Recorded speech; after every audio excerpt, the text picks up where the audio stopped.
2.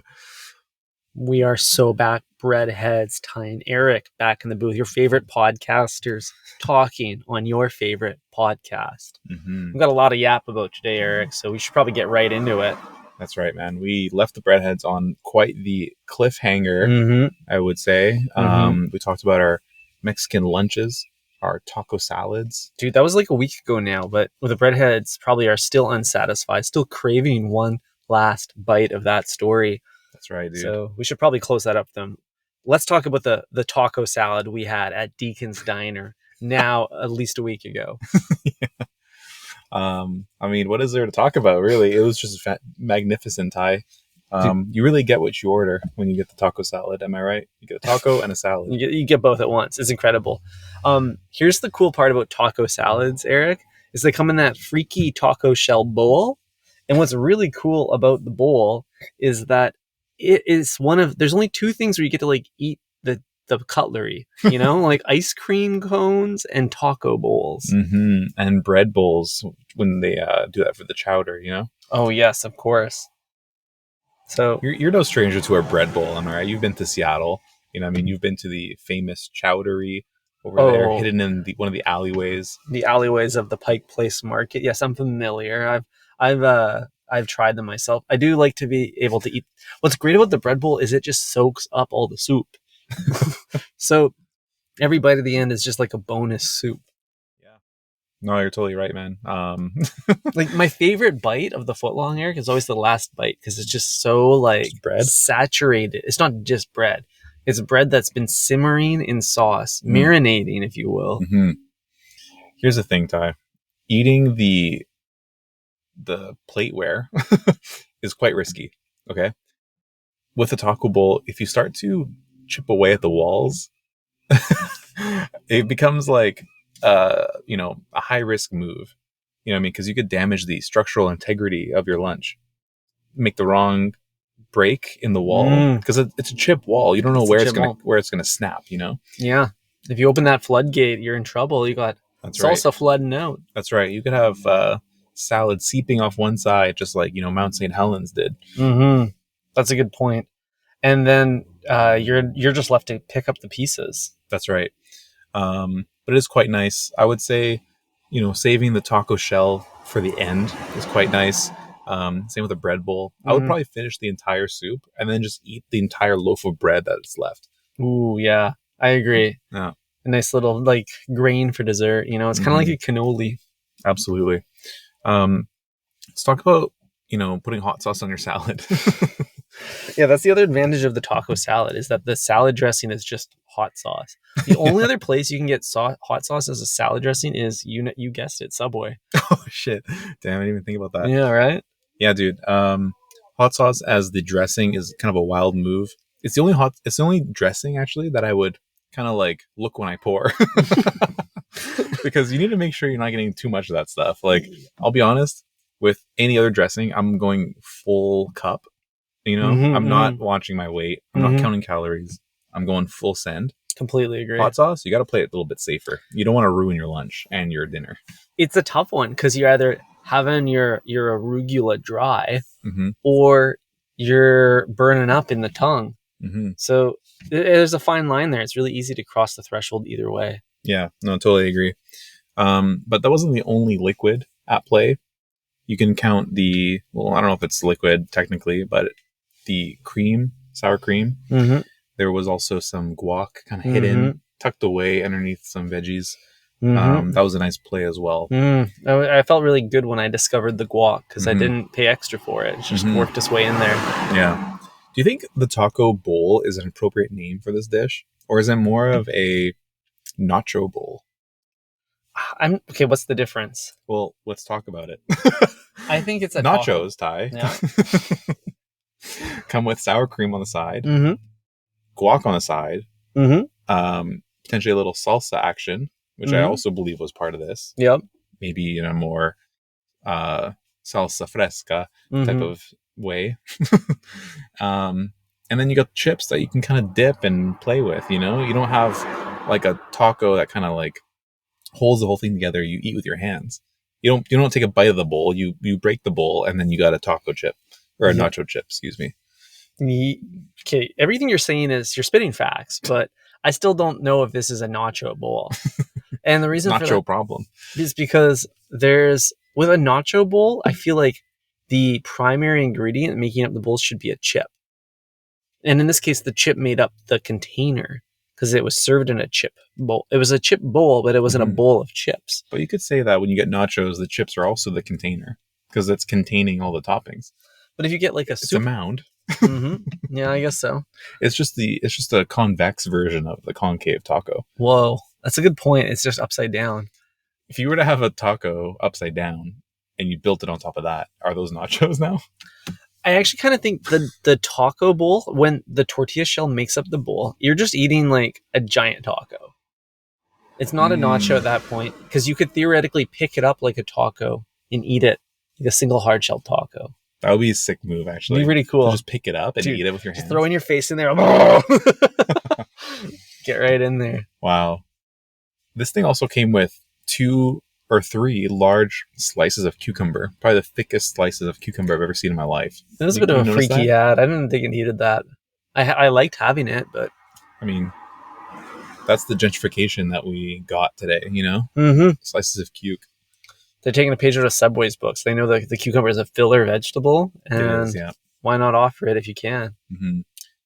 There's an art to slicing cucumber to maximize its presentation, though. If you cut a cucumber at a really strong angle, your slices look really, really big, so you can offer less of them. And I feel like Subway doesn't do that. Subway goes straight down. You know, they're creating the perfect, I guess, like coin, cucumber coin. Mm-hmm. I think that is less efficient for what they're doing because it takes longer to put them on the bread. Mm-hmm. And you have like more variables to manage. If you go sideways, you always have kind of the same length of cucumber. Mm-hmm. So you can slice it to fit the 6-inch or 12-inch distance. Okay. So what's going on here? Why are they doing rings? Or discs, I guess. The cuke Ds. I don't know, Ty. I think it's just sheer incompetence. I think it's sheer incompetence too. It seems so obvious, dude. It's so obvious. Cut it at an angle. So, okay, can that same logic be applied to the sandwich itself? Like, what if you cut it down the center on an angle? Do you create 2 halves that look like they're more than 6 inches? Oh, for sure. I do this all the time at home as a little psychological trick. If you sliceflation, I call it. Yeah, if you can clip that foot long at like a 45, mm-hmm. then you get 2 really good opener bites, which is like that pointy corner. Yeah, dude. Dude, it's just designed to go in the mouth. You don't have to think about it. You know what side's going in first. Hell yeah.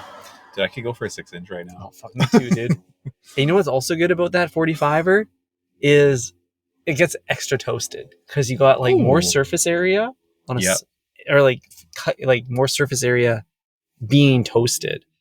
More bread with airflow coming through it, warm air from the toaster. That is absolutely correct, Ty. Dude, it's such a strong opening bite. And like, if you have more surface area, you could argue that's a bigger sandwich. Mm-hmm. Wow. But you're right, man. Designing that perfect first bite for yourself is important. Mm-hmm. I wish we had more control over that with the sandwich artist. If you could designate the first bite exclusion zone, and either the sandwich artist like announces that they are now applying meat and veggies to that section, and you can work with them to kind of set it up, or just they make it clear that this is where we're going to apply more tender love and care. Yeah, dude, the meat folds. You know? Exactly.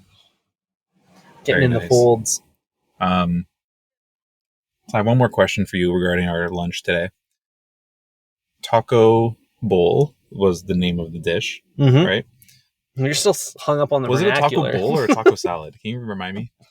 I thought it was a taco salad. Was it a taco bowl? If it was a taco salad, I have no gripes with it. Because I was going to say there wasn't enough substance for it to be a taco bowl. If it's going to be a bowl, it needs rice. That would be the differentiator, in my opinion. Yeah, I'd agree with that. I'm pulling up the menu right now as we speak to verify.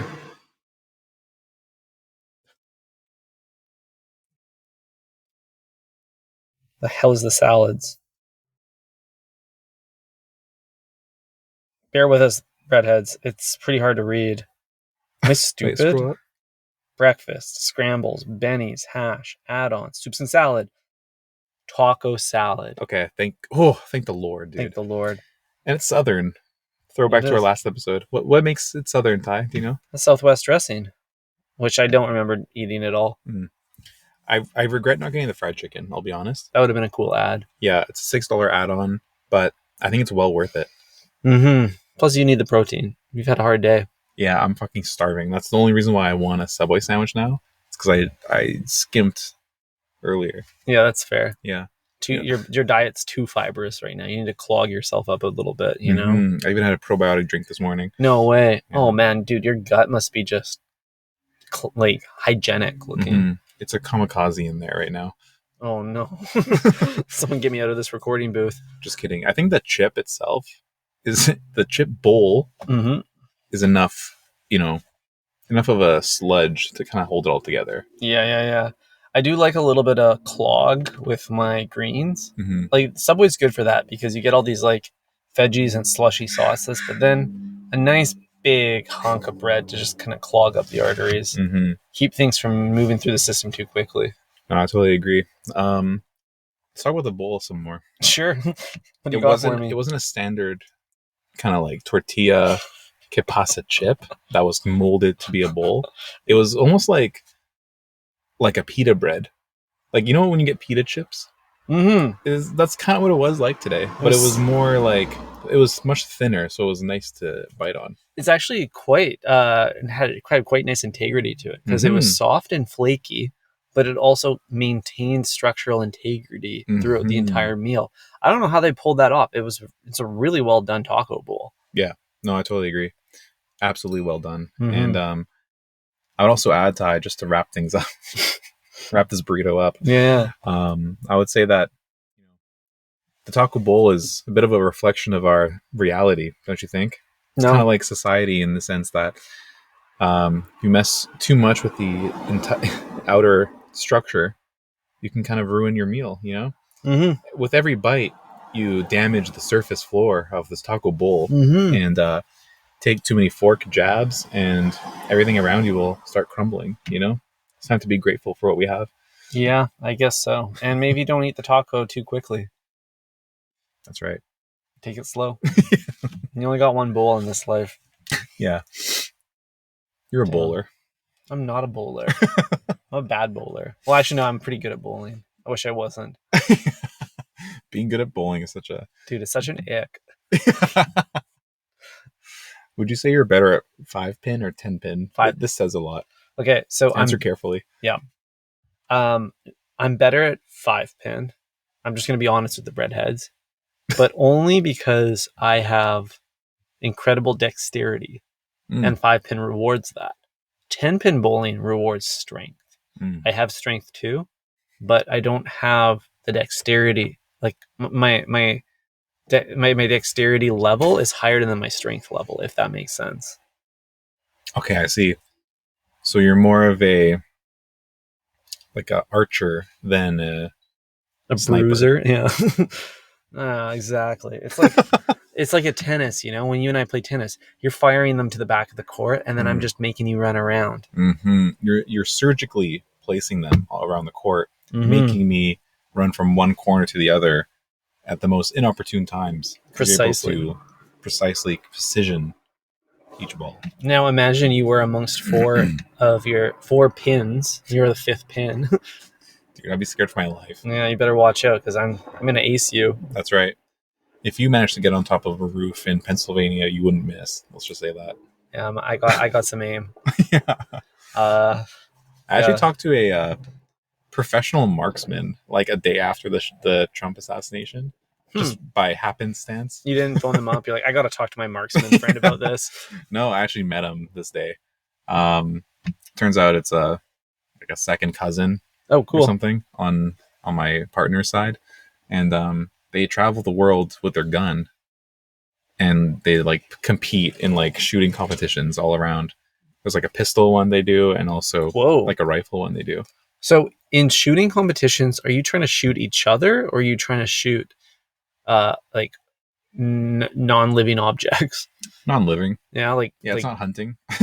Beer cans. targets, pictures of a clown. Down south would be a beer can for Yeah. sure. A Bud Heavy, of course. Of course. But no, this is more of like an obstacle course. For the pistol example, you'll get like kind of like the first level of Call of Duty, where they like show you how to like press R1 to take a shot. Right. A little like cardboard like soldier pops up, and then you have to take it down. Basically, yeah, you kind of like make your way through this obstacle course. It's timed. You have a certain number of bullets. It's a time trial. If you miss, that's like a point deducted. So you gotta reload as well, shit like that. Kind of cool. I saw a video and I was scared for my life because the guy's like actually a pro.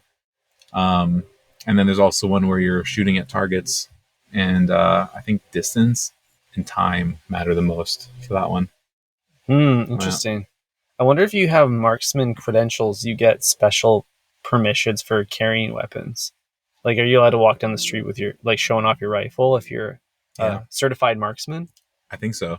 They're from Seattle, so that's a historically blue state, but they are licensed to carry. They travel with their guns all around the states. So very cool. Yeah, quite cool. Wow, that makes me want to go shoot a gun. And I bring this up because I asked him about the Trump shooting, and he's like, "Oh, that's an easy shot." This guy's an amateur. Yeah, This guy has no training. I would have made that shot in 1 second. Wow. And that was the thing I needed to hear. Well, here's the thing: is I don't think professional marksmen get into the sport because they actually want to shoot people. I think there's two demographics of gun owners: people that are bad with guns that want to shoot people, and people who are good with guns that don't want to shoot people. Wow, yeah, that there's definitely a cross section there for sure. Thank God that's the the breakdown. You could flip a few of those variables, we'd have a big problem. I guess it's like with great strength comes great strength comes great responsibility. Great power comes great responsibility. Yeah. You know what I mean? If you are somebody who is a trained assassin, you know what I mean, you're going to use that skill for good. Yeah, I guess so. Or for sport, harmless sport. I guess the exception is the boys in blue. Skilled at shooting people. Yeah. Have you ever seen a cop shoot anyone? No, I haven't. I've seen the aftermath. Yeah, I've seen video. Yeah, see a lot of video. But it's usually 30 rounds get fucking lit up, and then one of them is the kill shot, Right. So they're not known for their marksmanship. Yeah. I mean, it's a high pressure environment. You're not shooting at a cardboard. You're shooting at an unhoused person who is chasing you with a needle. I would probably miss a few shots too. Yeah. An unarmed minority. Yeah, exactly. It's crazy. Yeah, dude. You're right. High pressure situation. Yeah. That's how the sandwich artist feels, and that's why they never quite get the veggies perfectly lined. Their marksmanship's bad. It's too high pressure. Do you think when sandwich artists go home and they're showering, they're thinking about all the sandwiches they fucked up that day, and fuck, I would have done something different had I thought about it some more, Yeah, dude. PTSD is post-traumatic sandwich syndrome. Yeah, dude. And it's disorder that I fucked up. Damn. That's beautiful. Damn, man. Yeah, I think they do. I really do. I would have those regrets. I'd be thinking about my banana pepper placement and whether or not they were evenly distributed. Maybe I gave a customer a little bit too spicy of a bite. This is all assuming that they care about their job, which is the first step, and also the thing that they're probably not doing, Well, depends. Are they unionized? I don't think so. Then they probably care a little bit. It's a private company. Does that matter? I don't think so. I think you can be unionized private or public. What makes something unionizable? Unionizable. Unionizable. I believe the only quality is you just have to have a bunch of down bad employees that are easily replaceable. So minimum wage, like a whole army of minimum wage servants. Army. Yeah, and they're we have power in numbers. Right. That's it. Which is unfortunate because I feel like a unionized group is also the group that's first to be replaced by Boston Dynamics. Yeah, probably. Just complete robots taking over. I would love to treat my sandwich artist like a Boston Dynamics robot. Dude, when I was at the Calgary Stampede, Boston Dynamics robotic dog? Yeah. Yeah, a little one that kind of is all yellow and It just wants to be pet. It just wants to be told it's a good robot. Yeah, it's definitely a like herd animal, Yeah. a pack animal. But at the Calgary Stampede, I watched a pack of 5 of these robotic hounds Oh shit. do a dance in front of an audience. They like lifted their legs up and spun around in unison and like moved their heads back and forth. It was kind of weird. Honestly, I felt like I was in a dystopia a little bit. I mean, I think it's only weird because it takes the form of something we are very familiar with, which is like an animal with 4 legs. If it was just like a blob that moved around, that wouldn't impress us, right? Like we've seen drone shows that are like boring as fuck, yeah, and arguably scary. Like birds are scarier than dogs, in my opinion. Facts. So like, there's something like weird about it because it's so familiar and like something we love, which is pets. So it's the skeuomorphism that's making it creepy. Yeah, like a drone doesn't look like anything. It just looks like a mini helicopter. Yeah, it's a good point. And because of that, it has no like emotive quality that can allow me to connect with it, kind of like a sandwich artist. Yeah. Probably our biggest flaw as humans is our like ability to personify anything. 100%. I'm a victim of that daily. Yeah, I know. I just love everything so much. Yeah. I definitely have an emotional connection to my sandwich. I always thank it and, say grace before I chow down. Well, I definitely didn't know how to form an emotional connection with these skeuomorphic robot dogs, but it did make me realize they didn't do anything cool like backflips or anything, but to make me realize that the future is already here. Like that could very easily, the neck of that dog could very easily be the arm of a sandwich artist. Wait, what? So you're saying like the dog Boston Meaty Dynamics will take over the job of the sandwich artist? The BMT Dynamics. I think it's coming pretty soon. Dude, what a quinky-dink that Boston made the BMT and the fucking robot that will replace the artist. Dude, it's big meaty technology right now. Oh shit, there we go. We got there. We got there. Well, speaking of getting there, guys, it's been honestly an honor to speak to you, and I'm so happy that we pre-recorded all of these so I can go on vacation. That's right. At time of recording, Eric is actually in Croatia. That's right, dude. I will be swimming in the ocean, not thinking about you or this podcast, Ty. And it's unfortunate, but it's the reality. Dude, I hope you packed your water wings because you're going to need them.